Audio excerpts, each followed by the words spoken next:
before and or we are after live. the Thank you so Dolomite much for movie? joining us, and we're back. As a matter of fact, took a little sabbatical, a couple weeks, and so the editors could get up with our show and edit the show so we can get it running and get it out, and then they could catch up with me doing live broadcasts. So we're back. Thank you so much for listening. This is the All Things Comedy Podcast hosted by yours truly, comedian Stephen G. And in the studio with me today is my main man, Jason Banks, man, longtime friend, hell of a stand-up comic, been doing it. How long? 15? 2007, yeah. 17 years now. Oh my God. Hell of a comic. And my main man, Kirk Browning, in the building. We working together tomorrow night, y'all. Kirk Browning, what's happening? What's going on, my man, Stephen G? All right, man. Listen, like we do things here at All Things Comedy, I've got a slate of questions that we'll kick around, and I'll shoot out to you guys. It's all about stand-up comedy. We do this for the younger comics to give them a little, more of a guide to the path of their taking, you know what I mean, the route that we've obviously taken and we've walked, and try to make it a little more simple for them, in their journey, in their path. And so, first of all, how you guys doing? Man. Blessed. How you guys doing? I feel good. I feel good today. Feel good today? Yeah. What makes it good today? What, you been having headaches? What's happening? Nah, man. I'm on the road. I don't feel like I should say this on this type of podcast. Your podcast, we're trying to help the young ones. I'm on the road. Go ahead. This is what they want to. They don't want to hear this. Aspire to. They don't want to hear this. They don't want to hear this. Ain't bad. I feel like I got to that point where it's like, if stand-up stopped for me now, I wouldn't be upset. As long as I was still doing comedy in a way, like if I'm doing videos where I get some type of sitcom or animated series, something where I'm still putting comedy out there. But I've done the road for like the last 3 years, just randomly having small breaks, and I would not be upset to do comedy a different way. Maybe I would take a good break and then jump back in and be like, hey, nah, I need to hit that road again. Right. But right now, I'm with a new fire. Yeah. But now it's almost to the point now, like I get a gig email, someone like, hey man, you want to do this? And I'm like, oh damn, bro. Right. Like I feel bad 'cause I know some comics would love to get that same email. And here I am just going, man, I just want this break.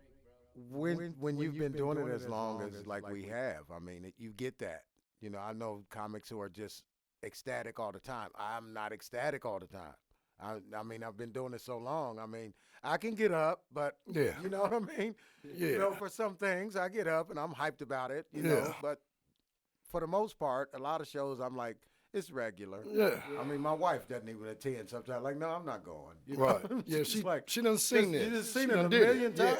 So she's like, no, not this time. Yeah. So, Kirk, how long you been messing around stand-up? Well, I would say about 18 to 20 years, but not actual stand-up. A lot of promoting, a lot of hosting. Actually, so I'm gonna learn a couple things from y'all two pros. Yeah, I've been touching around the business a little bit. Right. Yeah, I still got to work a job. I heard that. I'm so thankful that I don't have to do that. Dig it. What triggered your decision to do stand-up, Jason? Man, I was in Florida, and we went to a improv show. Okay. And they actually used me on stage as like a prop. I had to go up there and do some stuff for them. They would just touch me, and I just move my mouth, and they'd make me say what they wanted to. But they was having classes afterwards, and I was like, yo, this would be badass if this was my job. I just would wake up and come here every night, perform in front of somebody like this. Right. So when I got back to Akron, I lived in Canton, they were like, they had no improv shows, nothing like that. But they're like, there's a stand-up comedy club called the Funny Stop. So I just called him to see like when the open mic was. And, if Pete from the Funny Stop, as soon as he answers the phone, he's just like, it's Tuesday, you have 5 minutes, it's contest to bring 5 people. And then it hung up, bro. So I was kind of just in this, I was in the contest at that point. So I entered the contest. It's one of those small local contests. So they actually chose 3 winners after like 3 months because they just keep bringing you back. Yeah. They want to get the most out of it. Yeah. It's like 26 shows before you get to the finals. Sure. But I ended up being one of the winners with a girl named Katrina Brown and a guy named Sumak Dorgalkar with 3 winners. So then from there, man, I was just in stand-up. You know how that is. You got those friends now because you've been doing the contest for 26 weeks. Yeah. Everybody wants you to do their show now. So then it just happened from there. And then start clicking. Mm-hmm. Man, that's phenomenal. Kurt, what made you want to get into this business, man? Well, living in Las Vegas, man, I had a couple partners, man, that, I mostly did music at the time, but we would go around to, some of the shows, and comedy was, one of the sets that was real kindred spirit with up and coming musicians as well. So as you had these showcases, a lot of times you would have comedians Right. and young and up and coming music artists. Right. So either way, I got a partner that's real silly. So we would go to the comedy shows, and I hate to say this, but we would heckle. We would finish people's sentences, and I was a clown at it. Don't hate to say it. I mean, it's terrible comics. Everybody's not killing the Yeah, but see, my thing was they never got a chance. Because they'd be like, hey, I was walking down the street and I would finish their sentence. Oh, my God. Yeah, with them little white tennis shoes on with the bells on them and the eyeballs that roll around. Anything stupid. Right. So, we would do that. Andy Kaufman planting a guy in the audience. You know how Andy Kaufman used to plant a guy in the audience? No, To heckle him? no, I did. First of all, the only thing I even know about Andy Andy Kaufman Kaufman is used just to play the the guy in movie. the I don't know if they did it in the To movie. heckle him? They They might did it have. in the movie. They I did. gotta go back. And the guy to see it, and he used to do this and plant a guy in the audience, and the guy would start heckling and They stuff. did it in the movie. They would They get in a did. fight and shit. Yeah. And the Like a physical the guy would see funniest it, and he thing used to do ever. this. Yeah. I swear to God, it was Playing the a guy in the funniest audience, thing. yeah. Would Because start the heckling audience and think it's stuff. real. They don't know he's Andy's guy. you Right, know? right. They look like they really the funniest Yeah. thing So, I swear to God. It was Did you the like him better as funniest Andy thing. Kaufman Because or the as audience his, think it's other real. guy? They don't know. Taxi. The other guy. On Taxi. The other guy. What was his name? Andy's They're not guy, from you know. Taxi. And they look No, like they no. really We're talking about the. stand-up, It's like character. Persona. Like Tony. I feel like a T sounds so familiar, but I forget. can't. But I know you talk. So long ago, The other but guy. yeah, The other I guy. loved him though. I even love him more as Jim Carrey as him. No, it was just. Oh my God. Yeah. Really? That talk about funny. Yeah. I mean, that was just stupid funny. Well, yeah, so that's how I kind of got squeezed into it. Just being a silly guy in general, that's what everybody says. I mean, you need to stand-up comedy. And even though I kind of scratched around, I've never actually considered myself a stand-up comedian. I did 5-minute sets here and there, but most of it, I just got into promoting the shows and then hosting them because I'm good in between. Right. I make my little observations. Well, you're not funny no more. All right, come to the stage right now. Yeah, I'm still funny, but Yeah. I haven't taken the craft so serious where I've actually written like no major set and, really cutting my teeth, hitting all the comedy rooms and all that. And See, working the set out everywhere. yeah. So perfecting it, exactly. And I know about all that. Yeah. I've With the just timing never and had the the time. cadence. Yeah. Yeah. So I never had the time or the inclination to go all the way. That's why I haven't really did the stand-up comedian thing. Yeah. I've done sets. I'm pretty good hosting. I can get my little shit in. Right. When you're natural, I mean, it's Yeah. it's easier. Yeah, but easy. I'm considering. I got to do something when I retire. I might just go around old ass man talking shit. Hey, that's a good job. That's a good job for a retired person. Yeah. It definitely is. Jason, what would you tell a young comic to look out for? They just starting out. What would you tell them to look out for? One major, just something. I mean, to look out for as a newcomer. Yeah. What's something that they may be blindsided by that they should just, Yo, these people will use you, bro.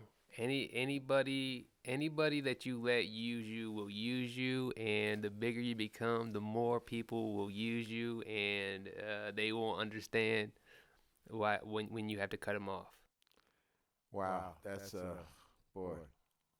That speaks volumes. I'm not going to talk about some personal stuff, but been getting calls from family and everything, man, about doing stuff. I'm like, oh, come on, you guys, give me a break.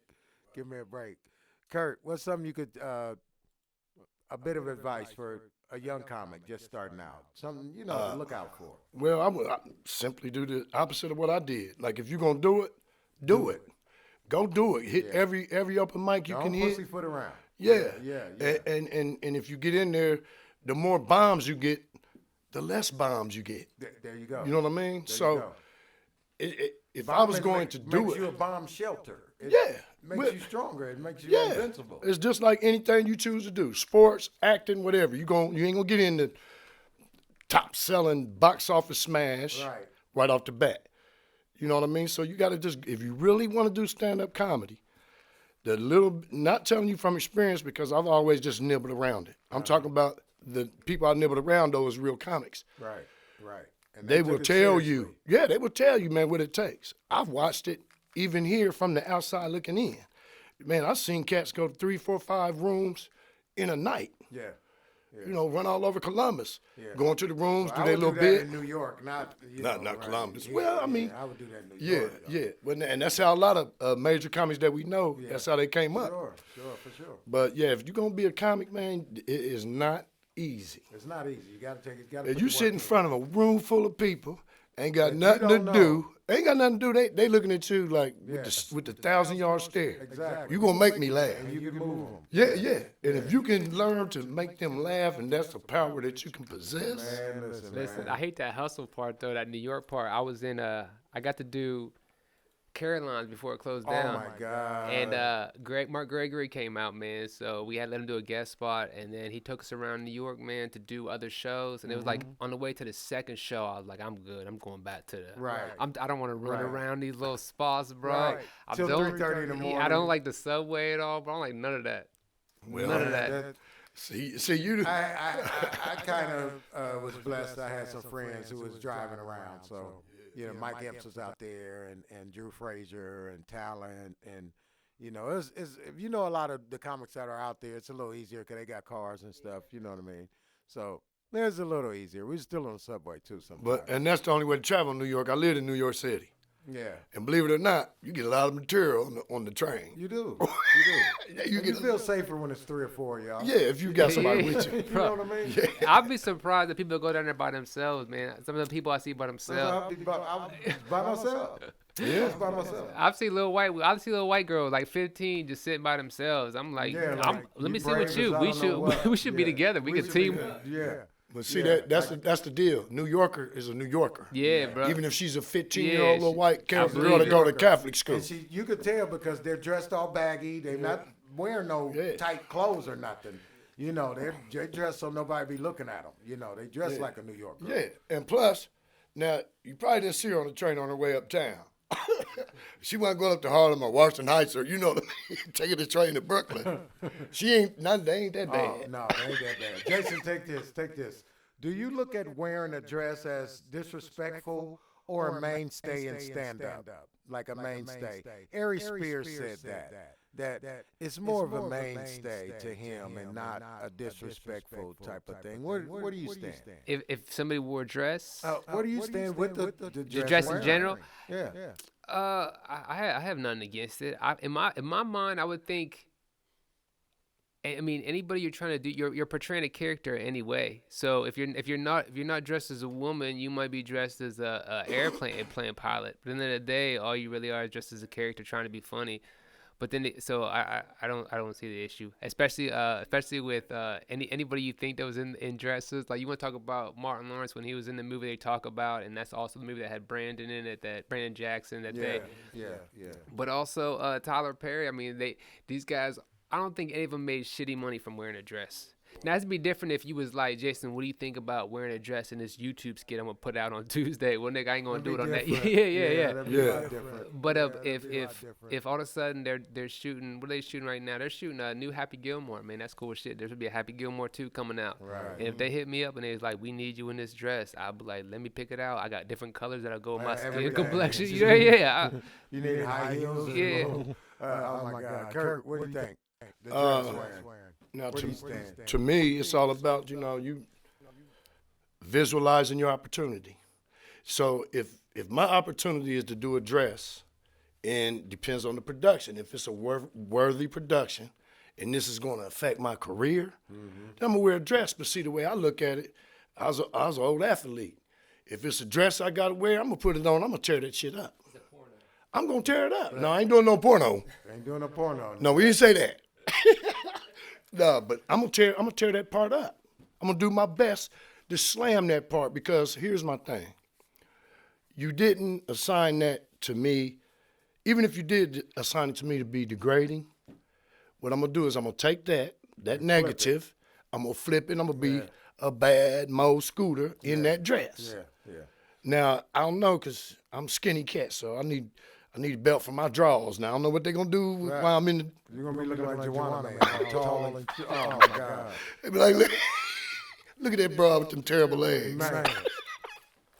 I will say I started to write a skit that involved that, but end up not doing it because I didn't want to be in the dress and I didn't really want to ask people to be in the dress. But I just thought it was funny for like the girls getting in free. So like girls getting in club free before like 11, where guys just don't get in free at all. So I was just thinking if we would like all go into a club and we see the price and it's too much and we're trying to debate, and then it just cuts to us just walking because we see like the girls eat free. I mean not girls eat, but girls get in free. Yeah, nice so concept. And I just thought it'd be funny if you seen a car door open, man. My foot comes out. I step out dressed as a girl. My boy steps out dressed as a girl. But then there'd have to be like a big nigga in the back to make it the funny part, like Bobby Dodge or somebody who gets out like this little skirt on, trying to catch up behind us. Yeah. Wait a minute. But it's like obvious. Yeah, but we ain't getting no money for it, so we ain't shooting it. But so I'm curious to see where you stand on this. Yeah. Wait a minute. And looking obvious. As simple as that. I told somebody that already. You know, like I'm like I don't have a problem with it, but you gotta let me kill somebody in that scene. Like that's why I put the dress on. Right. I snuck in there. I pow. Yeah. It came out and got away and all of that. Yeah. Now it's a movie. You could write it like that. It's just a movie. Yeah, but they're like this is Miss Doubtfire too. Nobody dies in the movie. Nobody We died. just want you to take care of the kids. He can survive. I gotta shoot somebody with the dress on. I got to. That's a touchy Somebody has to be situation. shot. I can only see somebody talking against that if they already where they need to be at. You know what I mean? Oh, they got so much to say now. I ain't taking no dress, degrading, blah blah blah. But if you drawing back 20 years, he'd do it. when he was hungry, He'd do it. and you in a major production, You see the stuff Ving Rhames did. come on. What's the other boy? He kick your ass on the movie. Oh, dark ass. Terry Crews. No, him too, but Snipes. Oh, Wesley Wesley. Snipes. Snipes wore a dress. Oh, yeah. And Wong Fu. Yeah. Wong Fu, yeah. But you know, after that, the next 10 movies, he's whooping the shit out of everybody, making 15 million, 20 million a movie. Man. So, you know, they really just want to know what your participation level is going to be. Kurt, would you like to be a part of Hollywood? Why or why not? Yeah, I would. I would like to be part of Hollywood, but I would have to have some type of Yeah, in what capacity? in the capacity where more behind the scenes. I think I could be a mega star. yeah. I think I could be a writer. But if the door open for me like that, then I got to have some type of influence. You know, I don't want you to offer me 20 million, just like the last scenario we talked about. Don't offer me 20 million and then just have me in a fucked up part that's going to pigeonhole me to not never be able to do another film. I'm going to have to want, you know, a broad, open thing so I don't get pigeonholed. Like every movie after that, I got to wear a dress. Nah, man, I'm cool. Jason, same question. Hollywood? Like to be a Hollywood star, big star? Why or why not? Not really a big star, but I could definitely have my own. Like I'm trying to pitch a sitcom right now. I could definitely do something like that. I wouldn't move to Hollywood. I would try to fly out to LA and shoot a season and still live here, so I ain't got to deal with the craziness of LA. Yeah. I mean, you know they shoot a whole season in like 3 weeks. Yeah. A month. So I would do something like that, but not a big star, man. I got the taste of a small much, star. isn't it? Yeah, It's being in too like an much. airport, people knowing you is enough. Where you're like, I could only imagine to be someone that doesn't get that privacy. I would hate it. People are rushing you and Yeah. stuff. You can't have a meal. Can't have a meal in public. Punching kids. yeah. Back up. He's 12. He's big. He's big. Yeah. Yeah, so Get him. that's tough though. Yeah, But that's the sacrifice you make to be that guy. because you don't know where God's going to take you. No. You know what I mean? And it may be just all the way. But you could put the brakes on it. You know what I mean? And say, oh, no, I don't need your 300-400 million. And think I'll about take how the long. 10 or 20. Yeah, You yeah, know what I yeah, mean? Yeah. I'll take the 10 or 20. And still live simply. Yeah. Still be able to get my creative flow Yeah, going. Exactly. If you Still can be able to go, dictate, like he's saying, Yeah. still be able to go outside to the Yeah. grocery store or Yeah. whatever. Yeah. You know, and not be harassed. So I'd like to be Batman. See, I had a mask on. You don't even know who the hell I Right, am. exactly.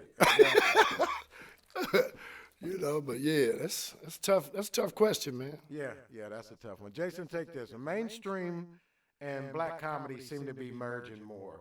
What do you attribute to this phenomenon? Do you think it's merging more? I think I see where it's a bit more than it was because it was really, really bad. Okay. Really bad.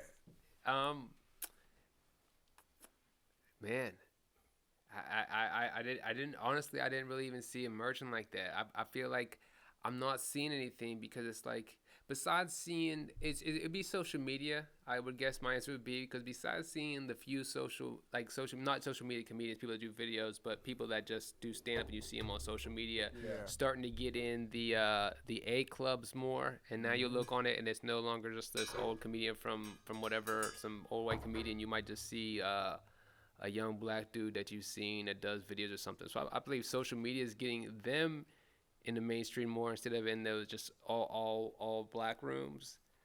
But as for TV, I feel like stand up on TV is falling off. Like, you don't see stand up on TV. You only see it on these random. That's very true. Yeah. So if it's mainstream, it's just in these A clubs, and that's just, I'm guessing, from social media, getting people that following that the club wants that money. Yeah. The people who could put asses in the seats and not necessarily pave their way as, being a comic or anything, but they're influencers to a certain extent, and yeah. What do you think about the internet comics, Kurt?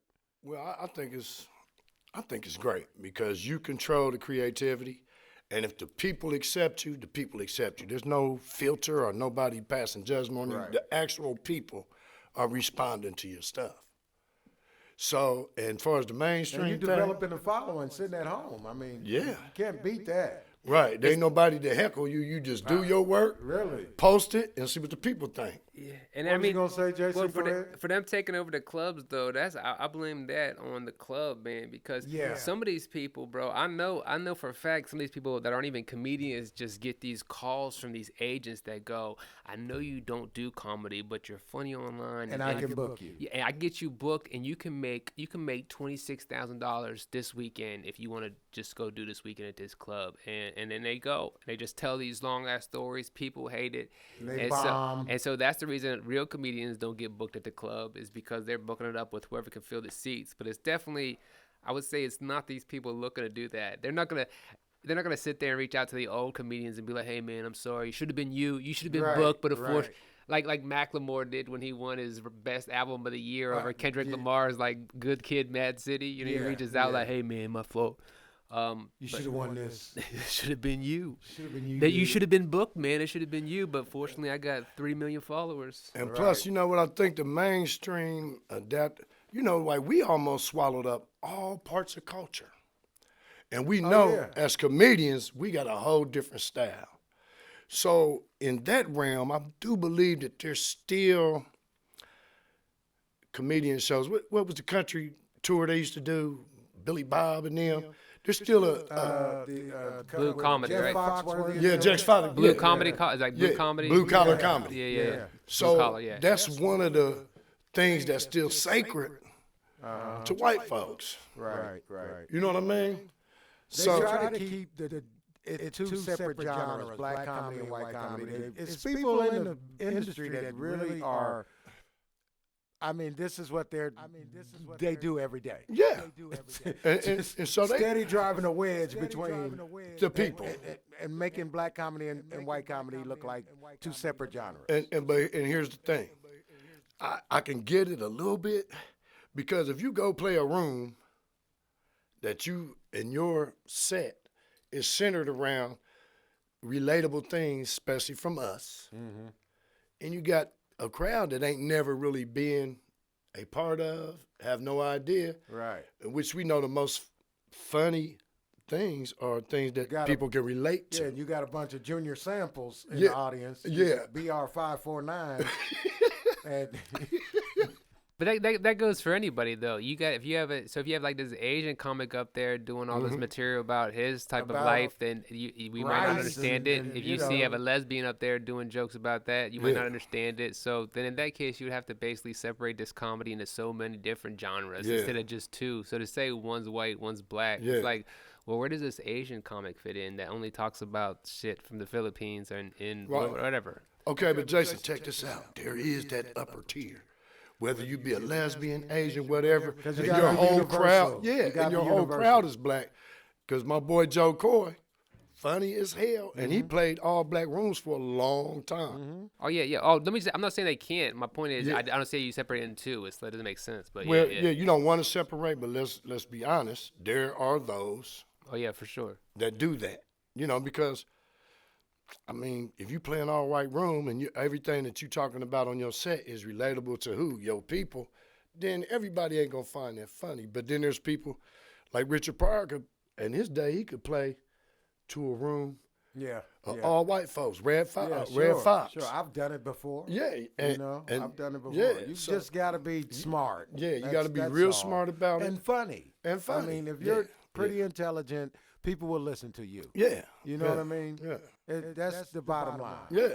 You get a couple little nice little jokes in there, Yeah. your little intellect. Right. Man, come on, man. You're going to win. Yeah, and then they opened up. Then it's like, I hope you don't come tell all the ghetto stuff. You know what I mean? Right. So if you learn how to cross that line, Man, come on. yeah, come on, yeah, First, you need to let them recognize you smart. If anybody will listen to a smart person. I don't care.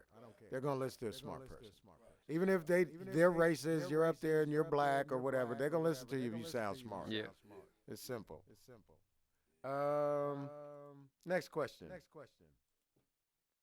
If you could be a fly on the wall, Jason, what office would you like to be in? If you could be a fly on the wall, what office would you like to be listening in on? Puff Daddies? No.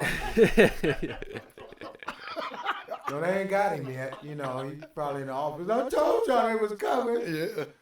Yo, that's such a great question. You know who it would be? It would be I got you. It's not even a great answer, but I got to pitch an animated series for the character I do online, bro. And I got to pitch that. And I had pitches with Netflix, Hulu. I mean, all the big ones, bro. And what's crazy is, like, when I pitched to Netflix, the woman was like, all I hear all day is you in my house. All my kids just play your videos. The main lady from Hulu follows me. She was like, I love you, shit. I've been following you since the pandemic. Right. So I would like to be a fly in their office when they're describing after I pitch, especially with this new thing I'm pitching, because everybody hangs up like, man, that's amazing, man. They laughing the whole time. That was great. We'll be in contact soon. And then when I hit up my agent and stuff, he's like, yeah, but they just don't contact you back. They don't contact you to say no. Yeah. They just gonna contact you with a yes, and they just don't contact. So I need to know what happens when they hang up. Do they hang up and really discuss it, or do they just like, that was fucking weird? You know what I mean? Like, and just move on. I want to be in that office. Yeah. Like they used to be looking at Kanye West when he would come in and rap for people. They would like you terrible. Like, looking at him like, get the hell out of here. Who let him in? They was like, Kanye was terrible when he first started. That's what they They said. was looking at him like, some of these execs, these women were like, looking at the other dude like, you brought him in here? They listen because that beat though. He had that beat. Yeah, They he was had like, that this beat. beat's Oh, off the he hook. Go messed the ahead, beats rap, go ahead, rap. And Well, he you know, just they fuck held it him up from down there. for a couple of years on the rapping part, but they loved him as a producer. They was like, man, you really ain't no rapper, man. Just stick to the beats. Yeah. But he knew better. He knew better. And he said, What do you think about his rapping now? man, I always thought he was off the chain. I did too. I thought he was pretty nice. I thought he was okay. I didn't think he was Yeah, no. Rakim or Yeah, nobody. I like him. But I liked him. Yeah. I liked the guy. I did. I still like Kanye, but I think Hollywood done got to him a little bit Well, because he they resisted so will much. send you crazy. Yeah. They'll send you crazy. They will. Yeah. If you're not ready for it, you will go bananas. Right. And coconuts and a few other things. For real. Hey, but if I was a fly on the wall, you know what office I'd like to be in? Which one? Which one, Kurt? I like to, Which one, Kurt? Tell me. I would like to be in the Playboy offices. Now that Hugh Hefner's gone, Yeah. now that the big boss is gone, I would love to be in that office because what's the decisions being made in that whole empire now? Yeah, they don't know what to do. I would think so. So if you would I come with that suspect they one trying big deal. everything. They trying everything. Oh yeah, they're trying everything. Like KFC, no I one suspect goes they anymore, so they trying everything. Yeah, they You would. know, they pizza chicken. They just trying. They do got a new pizza chicken, don't Pizza they? chicken, man. Pepperoni on top of the chicken. Got a new pizza chicken. I saw that the other day, man. Lord. Oh, I said, But what yeah. else they gonna do, man? You know, when people stop eating you, they start anything. Remember Taco Bell came out with the black taco? Yeah. People stopped the black The taco. black taco Like shit. that, like black people's gonna start going. They even had the black bun. Yeah. I went and they said, "Would you like a black taco?" You know how they suggest something for you. Yeah. I pull up. Welcome to Taco Bell. Would you like a black taco? I said, "No. What y'all out of Mexican ones?" Yeah. He laughed. Just give me 4 Mexican ones. Yeah. Black tacos. I mean, they tried it, anything. They will. Yeah. When you can is this just tell. the color? If we just talking about the color of the shell? Well, the shell was wrapped in another shell, which was black. That was it, The okay. shell was wrapped in Well, you know, the Whopper had Thus a the black bun. We visual Yeah. people. Yeah, had a You've black been bun. eating a bun all your life. If you see a bun black as hell, You don't want that at all. I don't know what made them think that was cool. Yeah, I'm pretty sure they don't do it anymore, so it didn't work. it didn't work. What was the black bun shit? Didn't work. I know somebody had to throw all them buns away. This nigger stuff. It's a lot of black buns. left, yeah. I just know some people up high got fired. Yeah, they did. The black bun idea guy and the guy who signed off on it. He was probably black. The guy who came up with the idea. Yeah, I'm gonna tell y'all the newest, hippest shit, man. A black bun. Black bun. They didn't want to do it either. They'll eat it up. They didn't want to do it. They was like, we had to do it. You know, We he, had su- to he suggested it. He was very happy That was about signs it. of desperation. Somebody thinking like, what big crazy shit could we do to really? Now I don't know what Popeye's chicken did, but they brought that Popeye's chicken sandwich out. They got crack cocaine in Yeah, it. yeah. Yeah, they got something in it. They got crack cocaine. Because in let it. me tell you something, man. Them people went absolutely crazy over the Popeye chicken sandwich. Wasn't nothing special about it. It was a chicken sandwich. It's a It's little the same Pepsi. chicken they were using, though. It's a little bit of Pepsi in there. All they did, they could have All made the that stuff sandwich people love. themselves a long time ago. I'm just saying that Popeyes was just one of the chicken places. Do you know that chicken sandwich blew them the hell up? Well, yeah. If you think about every Popeyes in the United States go crazy for damn near a year. How you been a chicken place for so long and then just introduce the chicken sandwich? Like, wouldn't that been the first thing on your menu One of when the you first built your things. chicken spot? Like, Yeah, bro, what do you or think like we they should? were saving that? Yeah. We got like something they were for 'em. saving Yeah, that. secret Wait till we chicken come out with this sandwich. chicken sandwich. People probably there on day one, like, let me get a chicken sandwich. They're like, oh, we ain't even got I a mean, chicken people was sandwich. getting their Nigga. ass whooped in the lobby. Man, this is what. And Oh, everything yeah. was wild. Somebody Yeah. died. I mean, Somebody got shot. Somebody died. They said Stephen G in a dress shot him. They said he had to shoot. Disappeared. He said I had to shoot somebody. They Nigga. had to shoot somebody. And they I filmed had to it. shoot somebody. but nigga. you know, just think about how gullible we are as human beings. Chicken Yeah. sandwich. Yeah, a chicken sandwich, man. Come on now. You know what I mean? But we that gullible. And it's the person who's smart enough to know how to tap into that who comes up with these ideas that end up getting paid the rest of their life for. Now, I want a chicken sandwich with some black ass skin on it. Hey, jalapeno peppers. Burnt up skin. Yeah, burnt ass skin. Call it the cookout.